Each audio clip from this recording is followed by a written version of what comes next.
قرآن کے فضائل، روزے کے فضائل، قرآن کے فضائل، لیلۃ القدر، یہ ساری چیزیں جو باقی رہتی ہیں تو انشاءاللہ علماء اکرام بیچ میں بعد میں انشاءاللہ بات کریں گے بھی۔ تو درمیان میں صرف ایک بات جس موضوع پہ عمومی طور پہ بات ہوتی نہیں ہے اور جس کی سب سے زیادہ ضرورت ہے، دو چار باتیں اس کی کر کے انشاءاللہ پھر آپ سے اجازت چاہوں گا کہ اللہ جل شانہ نے ساری دنیا کے انسانوں کی کامیابی کے لیے دین نازل فرمایا۔ پھر اس دین کی محنت کے لیے اللہ جل شانہ نے انبیاء علیہ الصلوۃ والسلام کو بھیجا۔ تو جیسے دین کی محنت کے لیے اللہ جل شانہ نے انبیاء کو بھیجا، تو یہ جو بے دینی ہے یہ بھی محنت سے آتی ہے۔ اس کے لیے بھی پیچھے کیا ہوتی ہے؟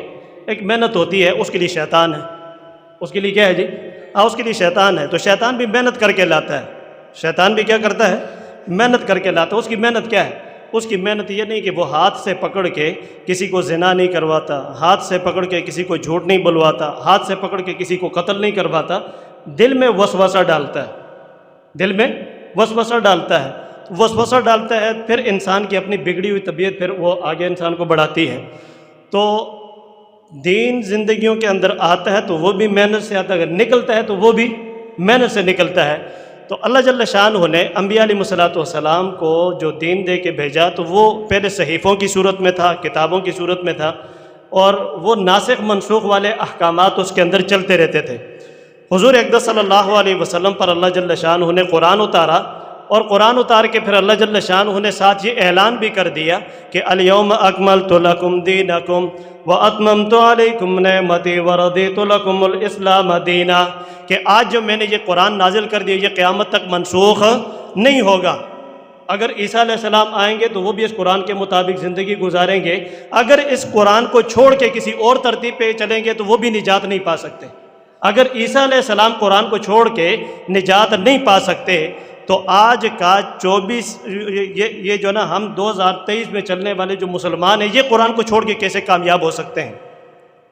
تو اللہ جل شانہ نے جو قرآن اتارا، اللہ جل شانہ نے اپنے نبی پر جو قرآن اتارا من و عن، بغیر کسی تبدیلی کے، بغیر کسی تحریف کے، اللہ جل شانہ نے جیسے اتارا اللہ کے نبی نے اسی طریقے سے امت تک پہنچایا۔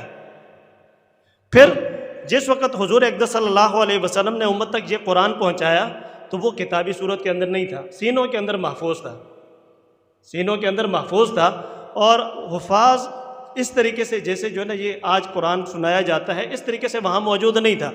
پھر جب حضور اقدس صلی اللہ علیہ وسلم کا دور گزرا، اس کے بعد حضرت ابوبکر صدیق رضی اللہ تعالیٰ عنہ کے دور میں بھی یہ ضرورت محسوس کی گئی کہ بھئی قرآن کو جمع کیا جائے۔ حضرت عمر رضی اللہ تعالیٰ عنہ کے دور کے اندر یہ ضرورت محسوس کی گئی قرآن کو جمع کیا جائے، لیکن ہمت اس وجہ سے نہیں کی کہ جو کام حضور نے نہیں کیا تو ہم کیسے کریں، تو جیسے تھا ویسے چلتا رہا۔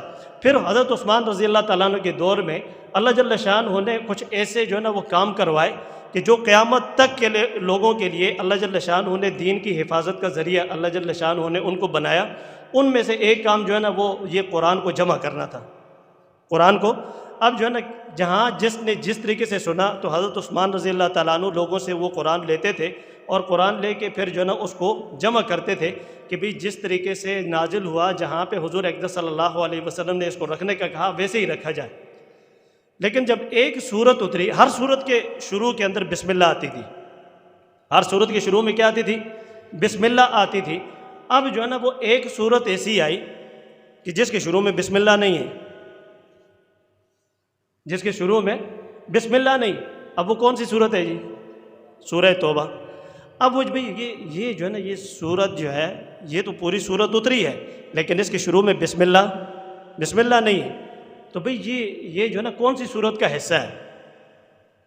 کس نے کہا کہ بھئی یہ تو مستقل سورت ہے؟ بھئی مستقل سورت ہے، بسم اللہ کیوں نہیں ہے؟ اگر کہا کہ بھئی چلو جی اگر یہ کسی سورت کا حصہ ہے تو اس کے ساتھ ملاؤ، لیکن کون سی سورت کا حصہ ہے یہ کون سی سورت کا حصہ ہے؟ پھر سوچا تو کہا کہ بھی سورہ انفال جو ہے نا وہ اس کے مضمون کے زیادہ قریب لگتی ہے، وہ اس کے مضمون کے زیادہ قریب لگتی ہے، تو لہٰذا اس طرح کرو کہ بھی اس کو سورہ انفال کے ساتھ جوڑ دو، درمیان میں بغیر بسم اللہ کی سورت کا ہیڈنگ اس کو دے دو کہ سورہ برات یا سورہ توبہ یہ الگ سورت ہے، بسم اللہ اس کے شروع میں نہ لکھو۔ لیکن اب ترتیب کیا تھی؟ ترتیب یہ تھی کہ شروع کے اندر بڑی صورتیں تھیں پھر اس کے بعد جو ہے نا اس سے چھوٹی صورت، پھر اس سے چھوٹی صورت، اس سے چھوٹی صورت، یہی ترتیب چلی نا جی۔ شروع میں بڑی صورت سورہ بقرہ، اس کے بعد سورہ آل عمران، اس کے بعد سورہ نساء، اس طریقے سے جو بڑی صورت پہلے، پھر اس کے بعد دوسری، پھر اس کے بعد تیسری۔ تو حضرت عثمان رضی اللہ تعالیٰ عنہ کے سامنے یہ رائے رکھی گئی کہ سورہ توبہ بڑی ہے، سورہ توبہ یہ بڑی ہے، اور سورہ انفال آیتوں کے اعتبار سے چھوٹی ہے، اس کی 75 آیتیں ہیں اور اس کی 100 سے زیادہ آیتیں ہیں۔ اس طرح کر لیں کہ بھی سورہ توبہ کو پہلے کر لیں اور سورہ انفال کو بعد میں کر لیں۔ تو اس پہ حضرت عثمان رضی اللہ تعالیٰ نے یہ کہا کہ بسم اللہ اتری ہے کون سی صورت کے ساتھ؟ آپ میری بات سمجھ نہیں رہے۔ بسم اللہ اتری ہے کون سی صورت کے ساتھ؟ سورہ انفال کے ساتھ۔ ہم اگر اس صورت کو پہلے رکھتے ہیں اور سورہ انفال کو بعد میں رکھتے ہیں تو پھر بسم اللہ جڑ جائے گی کس کے ساتھ؟ سورہ توبہ کے ساتھ، سورہ توبہ کے ساتھ۔ تو یہ شریعت کے اندر تبدیلی ہو جائے گی، یہ شریعت کے اندر کیا ہو جائے گی؟ تبدیلی ہو جائے گی کہ اللہ جل شانہ نے تو اتاری تھی سورہ انفال کے ساتھ اور ہم نے جوڑ دی کس کے ساتھ؟ سورہ توبہ کے ساتھ۔ تو لہٰذا ہم اس طریقے سے نہیں کریں گے، ہم سورہ توبہ کو رکھیں گے لیکن سورہ انفال کے بعد رکھیں گے۔ عام طور پہ لوگوں کے اندر یہ مشہور ہے کہ بھی سورہ توبہ کے شروع میں بسم اللہ پڑھنی ہی نہیں ہے، یہ مسئلہ نہیں ہے۔ وہ خیر علماء کرام جو ہے وہ آدمی انفرادی طور پہ پوچھ لے کہ بھئی صحیح مسئلہ کیا ہے، صحیح مسئلہ پڑھنی ہے۔ جب ایک آدمی شروع میں پڑھ رہا ہے، سورہ توبہ شروع کر رہا ہے تو وہاں سے بسم اللہ پڑھنی چاہیے، لیکن مقصودی جو بات یہ ہے وہ میں یہ کر رہا ہوں کہ حضور اقدس صلی اللہ علیہ وسلم نے امت تک، صحابہ تک قرآن پہنچایا، پھر صحابہ نے جس طریقے سے حضور اقدس صلی اللہ علیہ وسلم نے ان کو پہنچایا، اسی طریقے سے آگے پہنچایا تابعین تک۔ تابعین نے وہ قرآن اسی طریقے سے بغیر کسی زیر زبر کی غلطی کے اور اس کی تبدیلی کے پھر کیا کیا؟ اگلوں تک پہنچایا، انہوں نے اگلوں تک پہنچایا، اور قیامت تک یہ سلسلہ چلتا رہے گا۔ اب جنہوں نے یہ خدمت کی ہے نا جی، ہم ان کو کیا کہتے ہیں جی؟ کہ یہ ہمارے اسلامی ہیرو ہیں۔ حضور اقدس صلی اللہ علیہ وسلم، ہم یہ کہتے ہیں کہ اگر حضور اقدس صلی اللہ علیہ وسلم کی ابھی ہمیں زیارت ہو جائے تو ہم تو ان کے قدموں کو زمین پہ بھی نہ لگنے دیں۔ کوئی صحابی اگر ہمیں اب مل جائے تو ہم اس کی زمین کے اوپر قدم بھی نہ لگنے دیں، اپنے ہاتھوں پہ لے کے ہم اس کو پھیریں گے۔ کوئی تابعی اگر اس دور کے اندر ہمیں مل جائے تو ہم کیا کریں گے؟ اپنے ہاتھوں پہ لے کے پھریں گے تاکہ ان کی قدموں کو مٹی بھی نہ لگے، گرد بھی نہ لگے۔ تبع تابعین میں سے کوئی مل جائے، یا مثال کے طور پر جو بعد میں آنے والے بڑے بڑے علماء کرام گزرے جنہوں نے قرآن کی خدمت کی ہے، وہ اگر آج کے دور کے اندر آ جائیں تو ہم کیا کریں گے جی؟ ہم ان کی ایسی قدر کریں گے، ایسی عزت کریں گے۔ اب میرے بھائی بزرگ اور دوستو، یہ جو ہماری تمنا ہے نا جی، یہ ناممکن ہے۔ یہ ہماری تمنا کیا ہے؟ یہ تمنا ہماری پوری ہو سکتی ہے جی؟ یہ پوری نہیں ہو سکتی۔ اب ایک تو یہ بات آپ کو سمجھ آنی چاہیے کہ جس طریقے سے ان حضرات نے قرآن کی خدمت کی، اور قرآن بالکل اسی صورت کے اندر جیسے قرآن اللہ جل شانہ نے اپنے نبی پر اتارا تھا، بالکل اسی صورت میں آج موجود ہے۔ آج کے دور کے لوگ، یہ جو ان میں سے علماء کہلاتے ہیں، تو یہی وہ طبقہ ہے جن کو اللہ جل شانہ ذریعہ بنائے گا قیامت تک اس قرآن کو پہنچانے کا۔ تو آج ہم ان علماء کی قدر نہیں کرتے۔ وہ جی فلانا مولوی، اور چھوٹ جی وہ تو سیاسی مولوی ہے۔ بہت سارے لوگ مولانا فضل الرحمان صاحب کے بارے میں اس قسم کی زبان استعمال کرتے ہیں، حالانکہ وہ مولوی نہیں ہے، وہ مولویوں کا سردار ہے۔ وہ کیا ہے؟ وہ علماء کا سردار ہے۔ اب مفتی تقی عثمانی صاحب جیسا آدمی جس کو کہے کہ بھی یہ ہمارا امام ہے، اور امام حرمین جن کو کہیں کہ بھی یہ ہمارا امام ہے، اب فیس بک پہ جاؤ تو اس آدمی کے ساتھ جو ہے نا کیا جو ہے نا وہ بنا کے اس کو کیا جاتا ہے۔ جب یہ لوگ بھی گزر جائیں گے نا جی، آج سے 100 سال کے بعد انہی لوگوں کو ایک ہیرو بنا کے پیش کیا جائے گا کہ جی یہ اس قسم کے لوگ اگر ہمارے دور کے اندر آ جائے تو ہم ان کے ساتھ کیا کریں گے جی؟ ہم ان کے ساتھ کیا کریں گے؟ ہاں، ہم تو ایسے یہ کریں گے اور وہ کریں گے۔ لہٰذا مسئلہ یہ کہ جو پہلے گزر گئے وہ گزر گئے۔ قدر کرنی ہے تو جو موجود ہیں ان کی قدر کرو۔ قدر کرنی ہے تو کس کی کرو؟ جو موجود ہیں ان کی قدر کرو۔ او جی یا اللہ، دعا کرتے ہیں نا، دعا کرتے ہیں یا اللہ آج کل جو ہے نا بہت زیادہ حالات خراب ہیں، یا اللہ تو مجھے اتنا دے سارے دربند کو کھلاؤں۔ کس کس کی نیت ہے یہ؟ کس کس کی نیت ہے؟ اور سب کی نیت ہے نا جی۔ او جی یا اللہ اتنا دے سارے دربندہ کا میں کھوانا، سارے دربندہ کا کھوانا۔ اور بھائی اللہ جل شانہ کی یہ ترتیب نہیں ہے۔ اللہ جل شانہ اس طرح نہیں دیتے کہ پہلے دے اور پھر تو لگائے. اللہ کہتے جو تیرے پاس ہے وہ پہلے لگاؤ. جو تیرے جیب میں 10 روپے پڑے ہیں 5 روپے پڑے ہیں پہلے کیا کرو ان کو لگاؤ. پھر جب اللہ کو یہ پسند آئیں گے پھر اللہ اور دے گا. آج ہم کہتے ہیں یا اللہ ہماری اولادوں کو کیا کر دیندار بنا, ہماری اولادوں کو علماء بنا, اور یہ کر وہ کر, اور جو موجود ہیں ان کی قدر نہیں کرتے, اللہ پر اولادوں کو بھی محروم کر دیتے ہیں. اللہ اولادوں کو بھی. اب یہ جتنے لوگ ہیں نا یہ 3 خاندان جو ادھر الحمدللہ بیٹھے ہوئے ہیں, تو ان کے بڑوں نے علماء کی قدر کی ہے, ان کے بڑوں نے علماء کی قدر کی ہے. اللہ جل شانہ نے وہ فیض وہ اللہ جل شانہ نے اولادوں کے اندر جاری کر دیا. آج اگر ہم علماء کی ناقدری کریں گے تو اللہ جل شانہ کیا کر دیں گے, کاٹ دیں گے. تو اب میرے بھائی بزرگوں دوستو, ہم جتنے بھی بیٹھے ہوئے ہیں کسی سیاسی مخالفت کی وجہ سے ہم جو ہے نا کسی بھی عالم کے بارے میں تصحیح آمیز بات نہیں کریں گے. عالم ہے, دیکھو انسان فرشتہ نہیں ہے, چاہے عالم بھی ہو. ہم تو معصومیت کا عقیدہ صحابہ کے بارے میں بھی نہیں رکھتے. ہاں جی, علماء اکرام بیٹھے ہوئے ہیں, ہم تو معصومیت کا عقیدہ صرف انبیاء علیہ الصلوۃ والسلام کے بارے میں رکھتے ہیں, صحابہ کے بارے میں بھی معصومیت کا عقیدہ نہیں رکھتے. تو جب صحابہ کے بارے میں ہمارا یہ عقیدہ نہیں ہے تو آج کے مولوی کے بارے میں ہم معصومیت کا عقیدہ کیوں رکھیں کہ جی وہ جی فلاں اس نے تو فلاں وقت میں فلاں غلطی کی تھی, یا فلاں وقت میں فلاں مولوی تو جو نا بھائی وہ تو انسان ہے, انسان ہونے کے تقاضے وہ گناہ بھی کرے گا. تو اب میرے بھائی بزرگ دوستو, جیسے ہم جو ہے نا وہ آج کل دوڑا لے کے آتے ہیں نا گھر میں, آج کل رمضان ہے نا جی, تو افطاری میں ہر آدمی خربوزہ لے کے آتا ہے, تربوزہ لے کے آتا ہے, فروٹ باقی لے کے آتا ہے.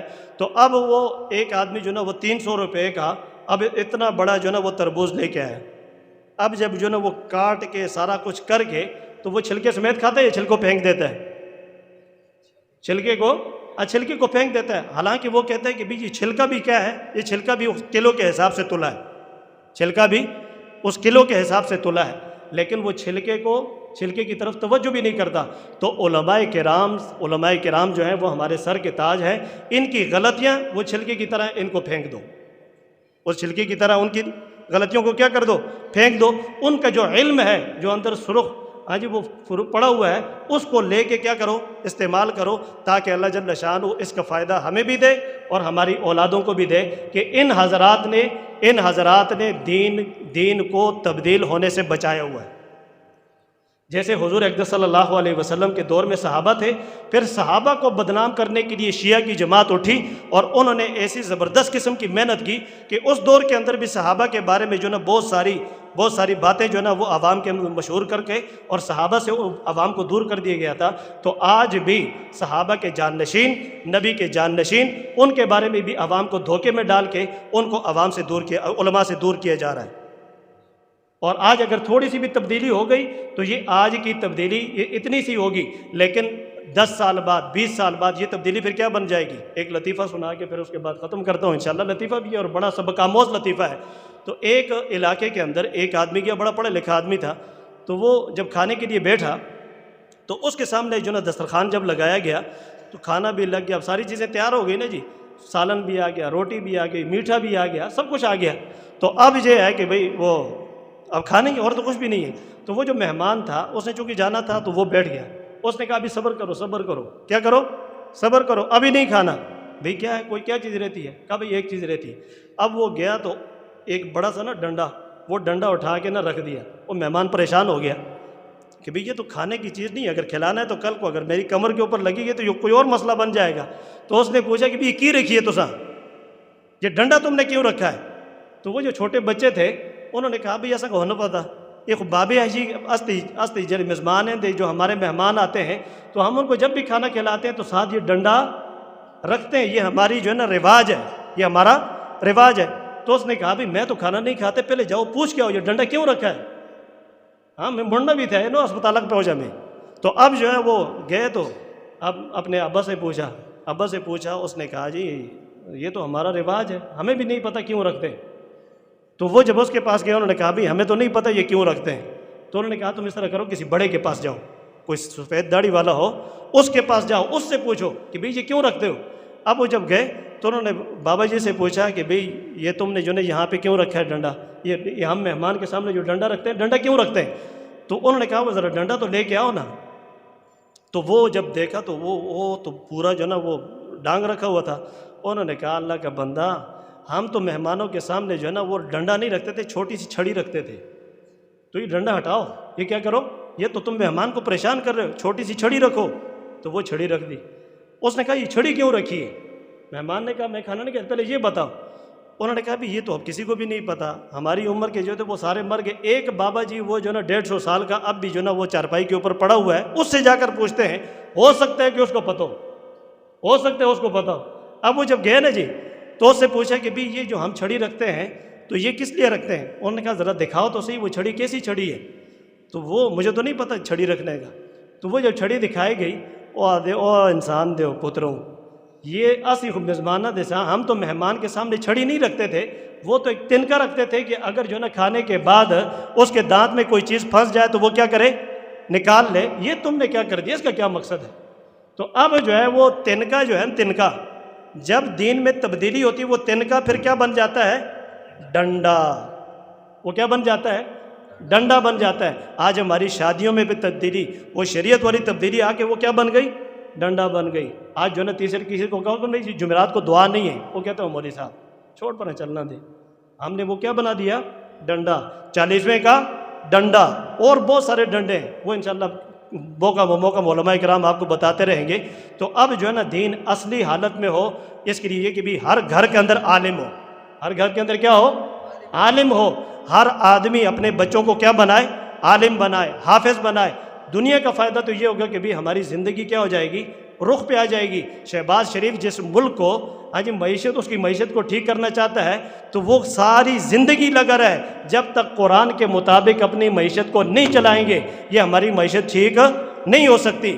عمران خان نہیں, عمران خان کا باپ بھی نہیں, دادا بھی آ جائے پھر بھی معیشت ٹھیک نہیں ہو سکتی. کیوں کہ نیچے جو ہے نا یہ اللہ کو ناراض کر کے بیٹھے ہوئے ہیں, اللہ کے ساتھ جنگ کر رہے ہیں, سودی کاروبار کر رہے ہیں, اور کہہ کہ بھی ہماری معیشت ٹھیک ہو جائے, کبھی بھی نہیں ٹھیک ہو سکتی. الف لام میم ذالک الکتاب لا ریب فیہ ھدی للمتقین. تو یہ ھدی للمتقین صرف پگڑی پہننے کو نہیں کہتے, ھدی للمتقین داڑھی رکھنے کو نہیں کہتے, ھدی للمتقین سنت کے مطابق صرف کرتا پہننے کو نہیں کہتے, ھدی للمتقین صرف پائچے اٹھانے کو نہیں کہتے, ھدی للمتقین ہاتھ میں تسبیح لینے کو نہیں کہتے, ھدی للمتقین ہر لائن کا دین زندہ کرنے کو کہتے ہیں.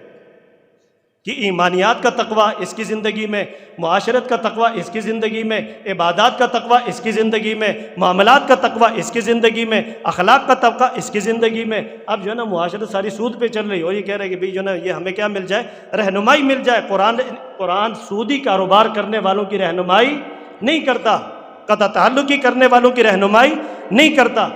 ہم اگر قرآن کی رہبری چاہتے ہیں تو ان سارے لائنوں سے کیا کر لیں, آج توبہ کر لیں. ہو سکتا ہے کہ آج کی رات شب قدر ہو اور اللہ جل شانہ ہمارے سارے کے سارے پچھلے گناہوں پہ معافی کا قلم پھیر دے, اور آئندہ کے لیے اللہ جل شانہ ہمیں اس زندگی کے لیے قبول کر دے جس پر اللہ جل شانہ نے دنیا آخرت کی کامیابی رکھی ہوئی ہے.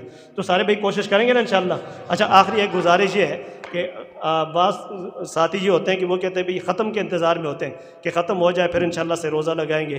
تو سے روزے کا تقاضا تو جو ہے نا وہ ابھی ادھر تو نہیں چلے گا کہ بھئی اس طریقے سے ہم ادھر لگائیں. مانسرے کا ہفتہ شروع ہے, مانسرے کا ہفتہ ہمارا شروع ہو چکا ہے. کل جانا کوئی چاہتا ہے, کوئی پرسوں جانا چاہتا ہے, ترسوں جانا چاہتا ہے, 5 دن بعد جانا چاہتا ہے, تو وہ وہاں پہ جا کے سے روزہ اپنا لگا سکتا ہے. تو کون کون تیار ہے انشاءاللہ 3 دن کے لیے؟ اللہ قبول فرمائے.